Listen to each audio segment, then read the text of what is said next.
Hello friends, మీలో ఎంతమంది పెసరట్లు నెయ్యితో వేస్తారు? నెయ్యితో పెసరట్లు ఏంటి అనుకోవచ్చు చాలామంది, కానీ దాని టేస్ట్ వేరే లెవెల్ ఉంటుంది. అలా తినే వాళ్ళకి మాత్రమే తెలుసు ఆ రుచి. సో మీరు కూడా ఒకసారి ట్రై చేసి చూడండి. ఇంక నుంచి పెసరట్లు వేసేటప్పుడు మీరు కూడా నెయ్యి మాత్రమే వాడతారు, అంత బాగుంటుంది ఆ టేస్ట్. అండ్ ఈరోజు మీకు ఒక మంచి టిప్ చెప్పబోతున్నాను. కొత్త పచ్చడి సీజన్ వచ్చేస్తుంది, కానీ ఇంట్లో పాత పచ్చళ్ళు అలాగే ఉన్నాయా? అయితే మీరు కూడా నాలా ట్రై చేయండి.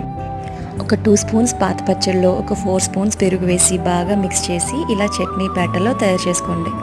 అంతే, ఇడ్లీ, దోశ, పెసరట్లు, అట్లలోకి చట్నీ రెడీ.